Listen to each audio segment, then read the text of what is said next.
unsere Volksmusik und auch die Leute sind prägt von unserer schönen Landschaft. Notre musique populaire et notre peuple sont comme notre beau pays. Des pics suivis de vallons avec des lacs de montagne. C'est pour ça que l'Appenzellois est tantôt mélancolique, tantôt joyeux. Et sa musique est comme lui, une alternance de tons mineurs et majeurs. Cette musique est en nous, c'est un morceau de notre pays. Die Appenzellermusik, die gehört zu uns und in unser Land und ist auch ein Stück von uns.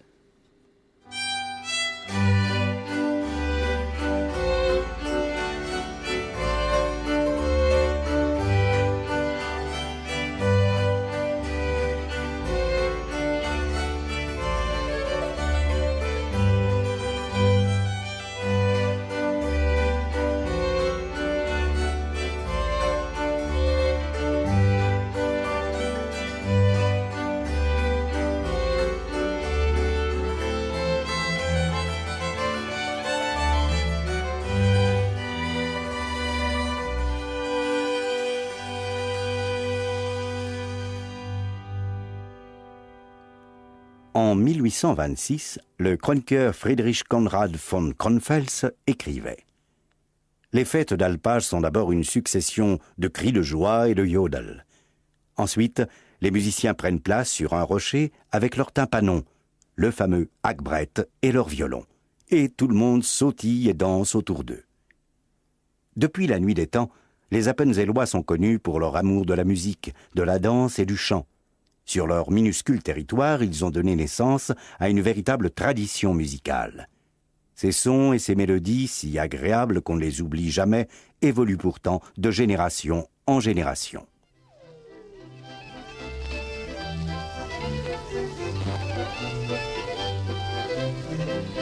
Les premiers enregistrements discographiques datent du tout début du siècle. Le groupe Streichquintett Moser Appenzell, dont la réputation n'était pas à faire, travailla avec succès sur l'orchestration. 2 violons, un hackbrett, un violoncelle et une contrebasse. Une composition encore considérée comme appenzelloise d'origine aujourd'hui. Dans les années 30, les ensembles champêtres à cordes, ici la famille Gmunder de Gunten, doivent faire face à la concurrence d'un nouveau courant musical, les orchestres de jazz et de bal, à l'exemple de la Stimmungskapelle Grubenmann. Mais avec leurs chansons à la mode et leurs airs de musique viennoise, ils n'ont jamais vraiment menacé la musique traditionnelle.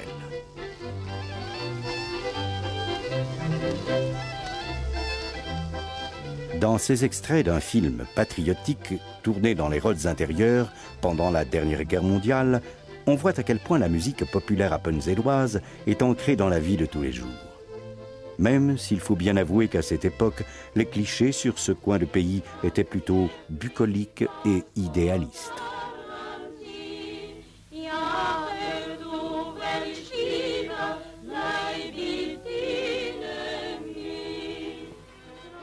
Les Appenzellois ont toujours aimé danser au son de leur musique, même si ça ne plaisait pas toujours aux autorités. Épisotie et inflation étaient considérés comme une punition divine pour avoir vécu dans le péché. Ce qui explique pourquoi, en période de vache maigre, des interdictions de bal sanctionnées par de grosses amendes étaient fréquemment prononcées, et ce jusqu'au XXe siècle. Mais il en fallait bien plus pour arrêter ce peuple pour qui il est aussi vital de danser que de se retrouver. Cet amour des traditions musicales trouve son expression dans le Järik, une pantomime qui montre les règles immuables de la vie à deux. On se taquine, on se dispute, et puis on se réconcilie. Et à chaque fête de la mi-été, appelée ici Altstopete, cette danse suscite l'émotion de tous les spectateurs.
Alpstoppete, des Alpes. Ce ne sont pas de simples fêtes de vacher, mais des occasions pour la paysannerie appenzelloise d'affirmer sa fierté.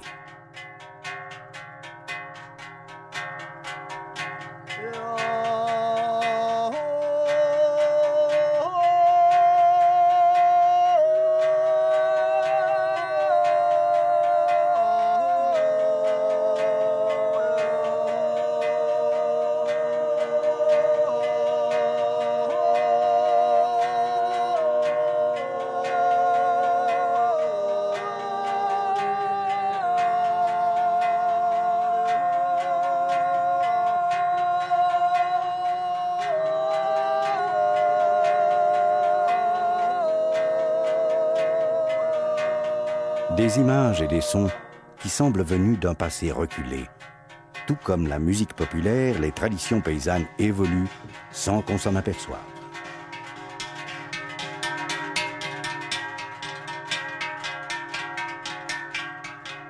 Depuis que les alpages existent, les vachers ont chanté le Kurajan. À ce sujet, le chroniqueur Johann Hebel écrit en 1798. Lorsque les vaches des régions alpines sont éloignées de leur terre natale, il semble que ce chant de vacher éveille en elles la nostalgie du passé et une espèce de mal du pays.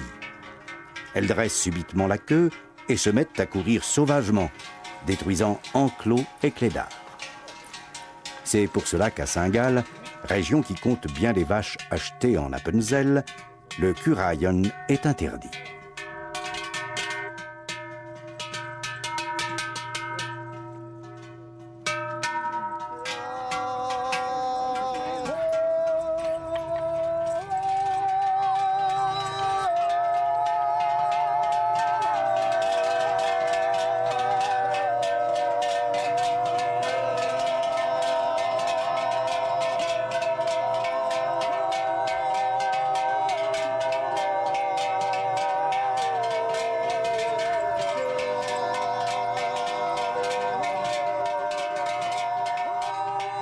Ce chant est probablement la forme la plus primitive de musique qu'il vous sera donné d'entendre en Appenzell. Ce yodel lent, sans parole, appelé Rukusserli dans les Rhodes intérieures, a une influence indéniable sur le développement de la musique champêtre en Appenzell.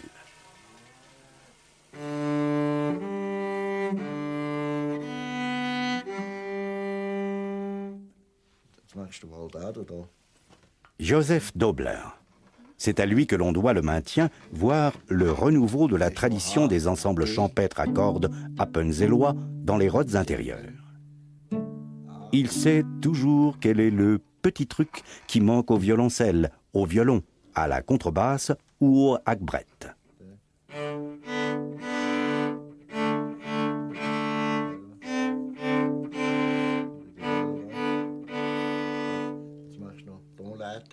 Mais Hornsepp, comme on l'appelle ici, a aussi le don de savoir transmettre son enthousiasme et ses connaissances musicales aux jeunes.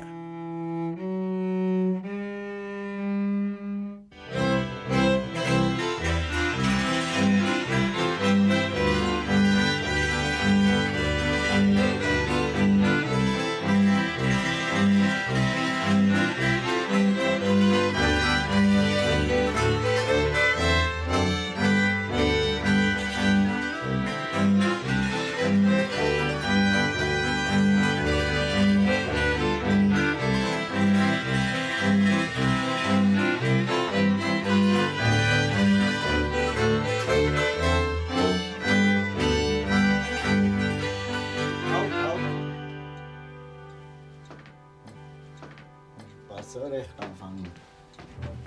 Zuerst D, dann G, D, G, D, G und C. Ja.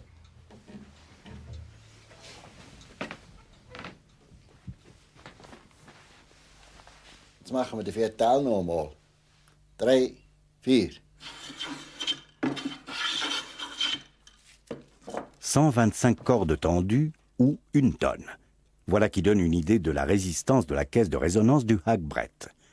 Pourtant, ces parois doivent être aussi minces que possible, afin que l'instrument puisse développer ce son si caractéristique.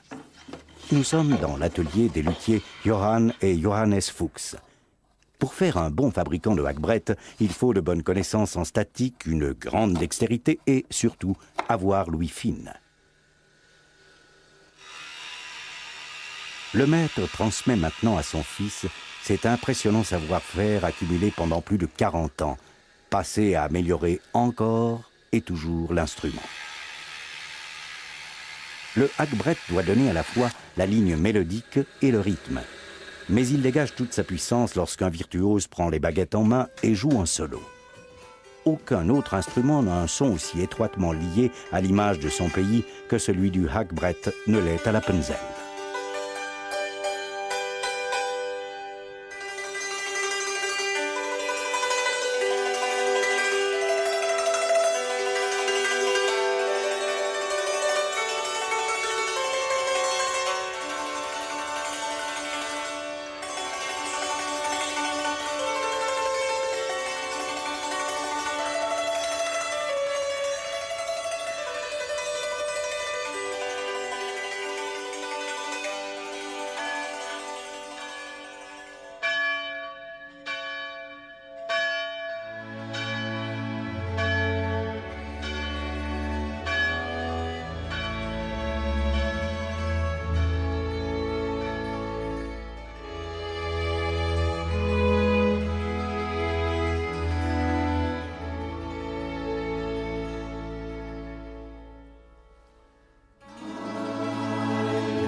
Sankt Martinsmesse, dans l'église de Schwende.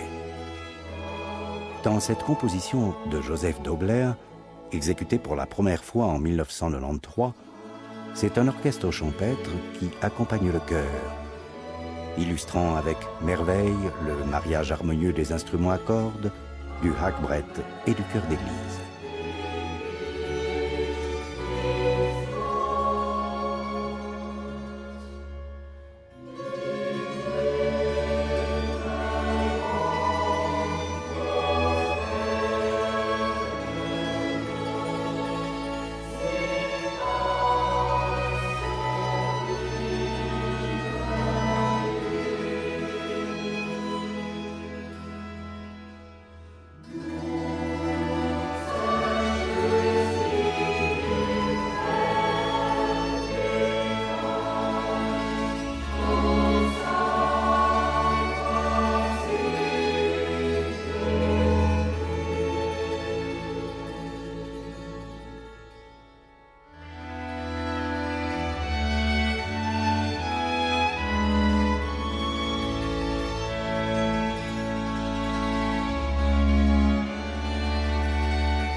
La chronique est avare de détails sur les origines des fanfares villageoises.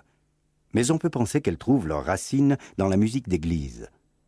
L'harmonie d'Appenzell, ici sur une photo datant de 1873, a introduit très tôt des morceaux à danser dans son répertoire. Dès le début du siècle, l'établissement thermal de Gontenbad dispose de son propre orchestre, 14 fiers musiciens en uniforme de chasseurs alpins pour distraire une clientèle de choix.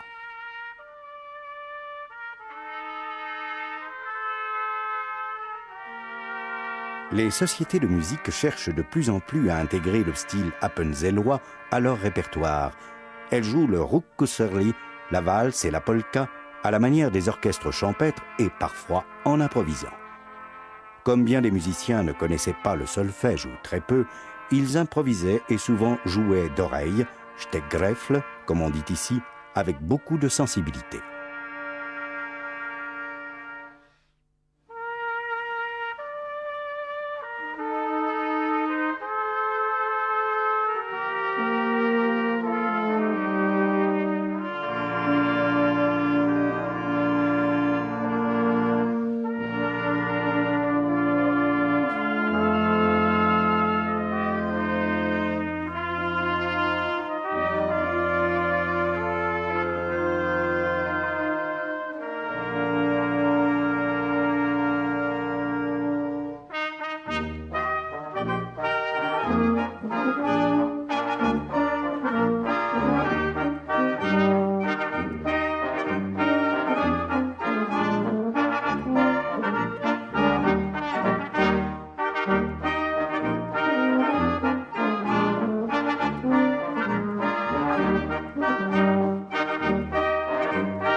Dans ces groupes d'improvisation, la ligne mélodique est donnée par la trompette. Leur composition n'est pas définie, ils se font et se défont au hasard des musiciens présents. Cette manière de faire de la musique, sans partition, sans rendez-vous, sans réservation de salle, semble particulièrement bien convenir aux Appenzellois. Appenzell, Rhodes intérieur, 15 000 habitants à peine. On dirait qu'ici le cours du temps est plus tranquille qu'ailleurs. On y soigne les traditions et l'influence du monde extérieur ne se fait ressentir que très lentement. Ce qui explique peut-être pour quelle raison la musique appenzelloise est encore aussi vivante et pourquoi les Appenzellois y sont aussi attachés.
Rückkusserli, Steigreif, Akbrett.